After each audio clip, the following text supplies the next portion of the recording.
Sorry.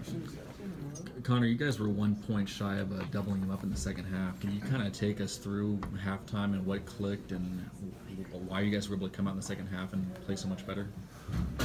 I think that started with our defensive pressure that we came out with, and we're able to get stops. And this team gets stops. We have a lot of guys that can run, like this guy over here, and so we can get that pace going, and we can really get our offensive flow going. And then on top of that, guards and Josh were great with their passes tonight and getting great looks, and so I think that helped out too.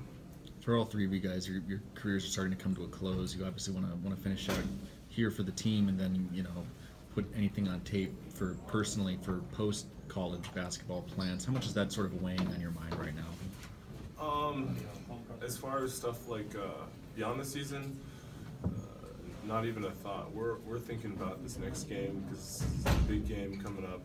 We go one at a time, and especially with a rival game, we're focusing all of our energy for this next week, prepping for that, and to come out and give a good effort.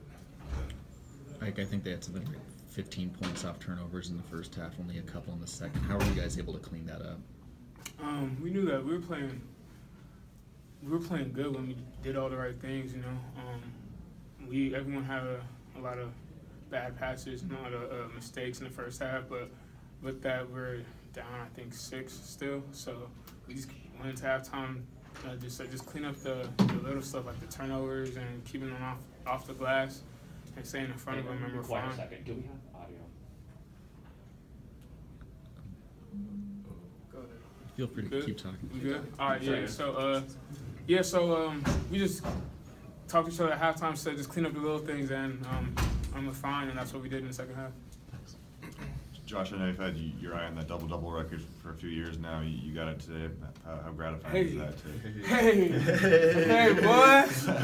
Did you finally get over that hump and get the score record there?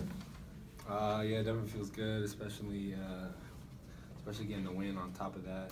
That's always our number one goal is to get that win first, and we really finish strong, which is really encouraging to see, and hopefully we can take that and progress it towards the next game. Did you realize that you had it today, or that you needed one more double-double to get it? There's people in the circle that are saying some things, but they let me know. They let me know I got it. And for Connor and Ike, how impressive is that number to see 54 double-doubles in a college career? Man, the thing that's really crazy about it is he really only played. He did it in 3 years, to be honest. First freshman year, he didn't play that much. I knew how good he was. Me and him would always get in the gym late at night, and we'd play one-on-one, and he'd always get his little floaters in and his mid-range shots. So I knew how good he was, and then sophomore year he stepped it up, and ever since then he's been showing us how good he can be. So yeah, that's the crazy thing about it is everyone else did it in 4, and then he just did it in 3. Connor, what's it like to just go into every game knowing that you've got basically 10 points and 10 rebounds taken care of, that that's going to happen for the team? It's pretty good because our philosophy is if you see the other guy getting the rebound, then all of us take off to get that pace game to get down the floor so we can get a quick bucket. So knowing that the rebounding load isn't on me and he's hunting them like a hawk, pun intended, but it's like today I got a lot of runouts which made their defense sink in, which gave shots for Malachi because their guards were having to sink in a little bit when I was running down. So it's unbelievable. At JUCO, the rebounding was all me, and so it's kind of nice having another guy to help you out with the battle. Connor, how do you take advantage of your height advantage, especially late in that big run? Coach was running some. He's drawn up some good plays to get me in good position, and everybody spaced out, and then the guards were just executing everything perfectly and getting me crisp passes. So you had to really win the rebounding battle tonight, right, against a little bit shorter team. Mm-hmm. Right? How were you able to do that, basically? That was one of our big emphasis of we know we could transition on them, and our guards would get back to protect our basket against their transition. So me and Josh just attacked our boards hard, and it showed. Josh, Coach Kent is a pretty positive, optimistic coach. After Thursday's game, he called you guys out a little bit more than he usually does. Was that useful? Was that helpful for you guys at all? Have any effect? Yeah, I think so, because it was kind of a reality check to put things into perspective.